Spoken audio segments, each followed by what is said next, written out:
সুধার কাছে ক্ষমা চেয়ে সুধাকে বাড়িতে নিয়ে আসলো তেজ। সম্পূর্ণ জানতে ভিডিওটিতে একটি লাইক করে প্রথম থেকেই দেখতে থাকো। গল্পের শুরুতেই দেখা যায় সুধাকে নিয়ে আলাদা গাড়িতে যাবে বলে তেজ কথা বলতে থাকে। জ্যোৎস্না তখন বলে, এমনটা হয় না ভাই, তুই কেন বুঝতে পারছিস না? ঠাম্মি জানতে পারলে এটা নিয়েও কিন্তু খুব রিয়াক্ট করবে, এটা খুব একটা ভালো হবে না। তেজ তখন বলে, আমি বললাম তো সব ঠিক হয়ে যাবে, ঠাম্মিকে আমি ম্যানেজ করে নেব, তুই যা, আমি এখানে সুধাকে নিয়ে যাচ্ছি। আর তখনই জ্যোৎস্না বলে, সত্যি আমার আর কিছু বলবার নেই।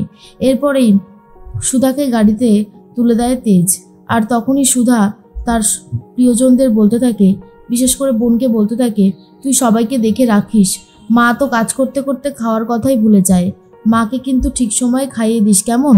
আর তখনই ঝিনুক বলে, তুই এত চিন্তা করিস না, আমি আছি তো, আমি সবটা সামলে দেব, তুই তো নতুন জীবনটা শুরু করতে চলেছিস, এখন সেই দিকে মনটা দে।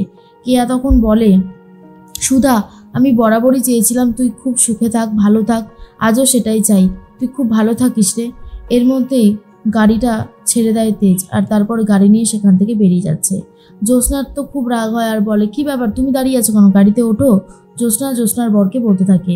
এর মধ্যেই সবাই মিলে গাড়িতে উঠে যায়। আর সুধা তখন বলে, আমার একদম ভালো লাগছে না এভাবে যেতে, আমার আত্মীয় স্বজন, আমার মা, আমার বোন, এদের সবাইকে ছেড়ে যেতে খুব কষ্ট হচ্ছে। তেজ তখন বলে, তাহলে বিয়েটা করলেন কেন, ওদের কাছেই থাকতে পারতেন। সুধা বলে, আপনি বুঝবেন না, নিজের পরিবার, নিজের মা বাবাকে ছেড়ে চলে যেতে কতটা কষ্ট হয়। জানি এই সময়টা একটা মেয়ের জন্য অনেক কঠিন একটা সময়, কিন্তু মানিয়ে নেওয়ার মতন সময়টুকুও তো তাকে দিতে হয়, তাই না? তেজ তখন বলে, এই দেখুন, আপনি না বড্ড বেশি কথা বলছেন। এরপরেই সুধা বলে, আপনি আমাকে নিয়ে যাচ্ছেন কেন? আমি যেতে চাইও না। মিথ্যে দিয়ে কোনো সম্পর্ক যেমন শুরু হয় না, সেরকম এইভাবে আমি যেতেও পারবো না বসু মল্লিক পরিবারে। তখনই মাঝ রাস্তায় গাড়িটা থামিয়ে দেয় তেজ আর বলে, ঠিক আছে, আপনি নেমে যান, আপনার আর ওই কথা আমি শুনতে পাচ্ছি না, যেদিকে দু চোখ যায় এবারে চলে যান সেদিকে। সুধা বলে, ঠিক আছে, আমি সেদিকেই চলে যাচ্ছি। এরপর গাড়ি থেকে নেমে যায় সুধা। গাড়ির দরজাটা বন্ধ করবার সময় গাঁটছড়াটা আটকে গেছে।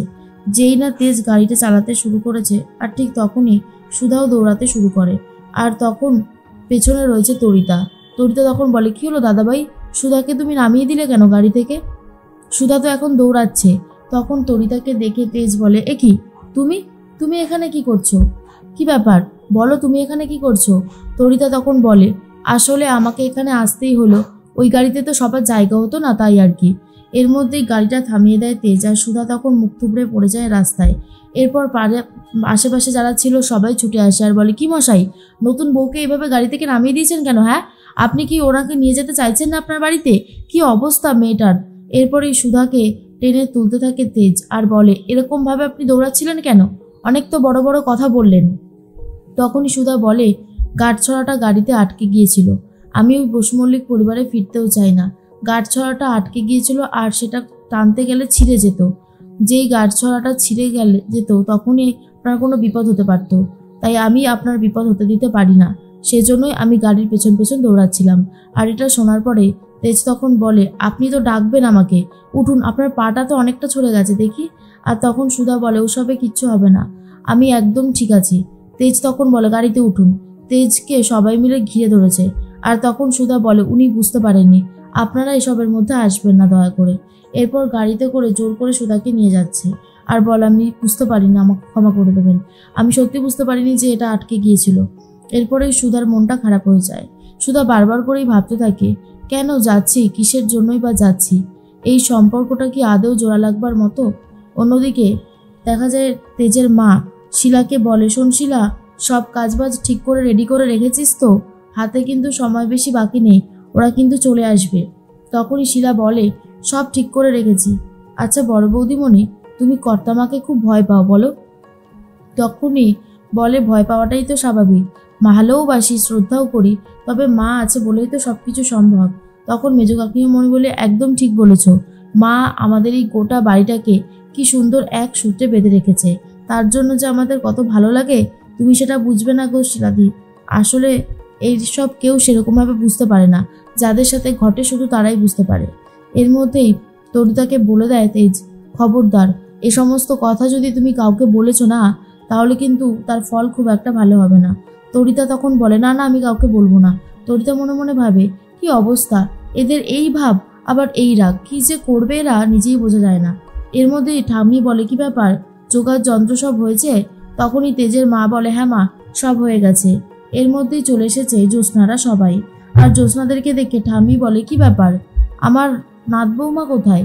জ্যোৎস্না তখন বলে কেন, ওরা এখনো আসেনি, অনেকক্ষণ আগেই তো গাড়ি নিয়ে বেরিয়েছে। তখনই ঠাম্মি বলে গাড়ি নিয়ে বেরিয়েছে মানেটা কি, আমি তো বুঝতে পারছি না, কোথায় তেজ কোথায়?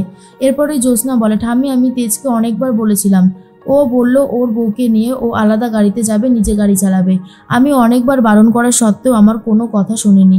এবার তুমি বলো আমি কি করতে পারি? ঠাম্মি তখন বলে তেজ দাদুভাই যে কি করে না, আমি বুঝতে পারছি না যে ও এরকমটা কেন করলো, এটার জন্যই তো আমার বেশি রাগ হচ্ছে। জ্যোৎস্না তখন বলে আমারও রাগ হচ্ছে, কিন্তু আমি অনেক বলেছিলাম, আমার কোনো কথা শোনেনি।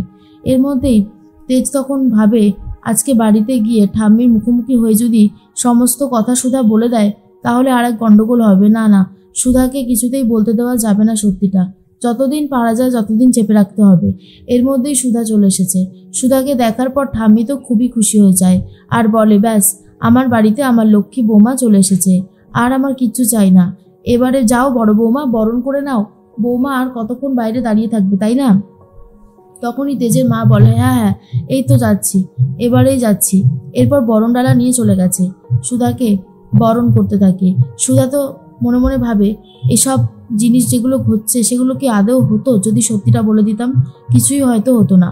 তরিতা তখন বলে আমি এখন কি করি, সত্যিটা তো বলতেও পারবো না, দাদাভাই তো আমাকে বারণ করে দিল, সব দিকেই আমি ফেসে গেলাম, অথচ আমি এই ব্যাপারটা পুরো আগে থেকে জেনে গিয়েছিলাম, এখন আর কিছুই করতে পারছি না। এর মধ্যেই তেজ তখন ভাবে ঠাম্মিকে যত তাড়াতাড়ি সম্ভব আমি সবটা বুঝিয়ে বলবো, তাহলে হয়তো কিছুটা বিপদ এড়ানো গেলেও যেতে পারে।